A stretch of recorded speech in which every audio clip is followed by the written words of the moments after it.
जल्द ही बंगाल में विधानसभा चुनाव होने हैं। ऐसे में बीजेपी ने पूरी तैयारी कर ली है।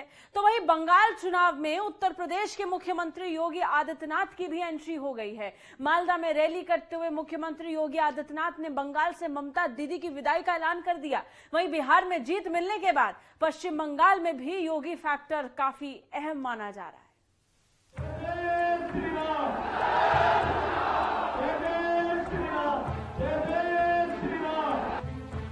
जहां टीएमसी की रैलियों में आजकल खेला होवे का नारा गूंज रहा है, तो वहीं बीजेपी के सबसे बड़े हिंदुत्व मुख्यमंत्री सीएम योगी आदित्यनाथ की बंगाल चुनाव में एंट्री हो गई है।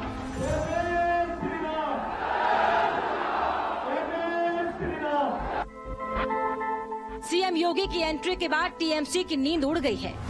विरोधियों पर बरसने का पुराना चिर परिचित अंदाज और सधे शब्दों से विपक्ष पर हमला बोलने के लिए जाने जाने वाले सीएम योगी यहां भी विरोधियों पर हमला बोलने से जरा भी नहीं चूके।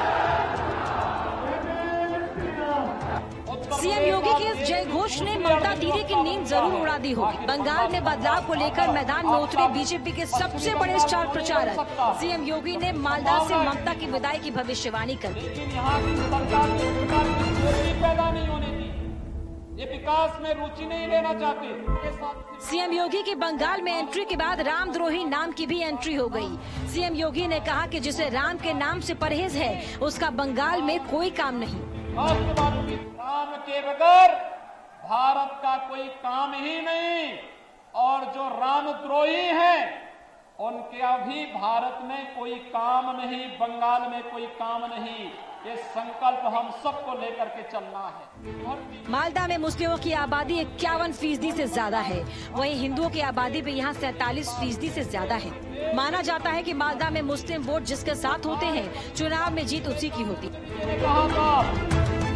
अब बड़ा सवाल यह है कि बीजेपी ने मालदा से ही सीएम योगी को प्रचार के लिए क्यों उतारा। दरअसल इस बार बंगाल में मुस्लिम वोट बटा हुआ नजर आ रहा है और उनका जो आह्वान था और भारत को जागरूक करने का आह्वान था। बताया जा रहा है कि ममता के वोट बैंक में इस बार फुरफुरा शरीफ के पीरजादा सेंध लगा सकते हैं। तो जाहिर है कि हिंदू वोटों का ध्रुवीकरण हुआ तो बीजेपी को इसका बम्पर फायदा मिलेगा। जहां तक सीएम योगी की बात है तो उनकी छवि घोर हिंदूवादी और कठोर प्रशासक के तौर पर मानी जाती है।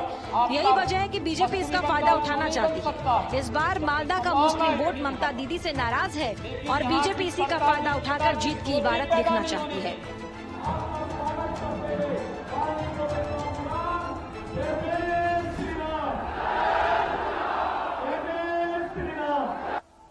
ममता दीदी जी से अनुरोध करना चाहता हूं, एक सरकार कभी उत्तर प्रदेश में थी जो अयोध्या में राम भक्तों पर गोली चलाती थी।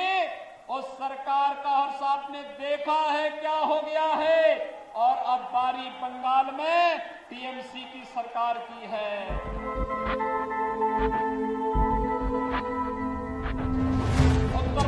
बीजेपी के स्टार प्रचारक योगी आदित्यनाथ का असर हर चुनाव में साफ देखा जाता है। बिहार चुनाव में भी बीजेपी ने योगी फैक्टर को खूब भुनाया। बिहार में सीएम योगी ने ताबड़तोड़ प्रचार किया, जिसका फायदा अभी तक के रुझानों में बीजेपी को साफ मिलता रहा है।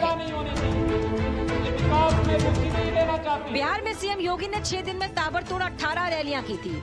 इस तरह से अगर देखा जाए तो योगी ने एक दिन में 3 रैलियां की, और यही वजह है कि बिहार में बीजेपी इस बार सबसे बड़ी पार्टी साबित हुई।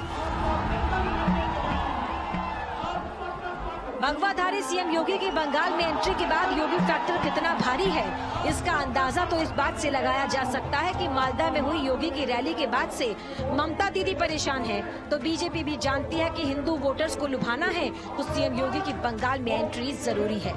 नेटवर्क 10 के लिए श्वेता शर्मा की रिपोर्ट।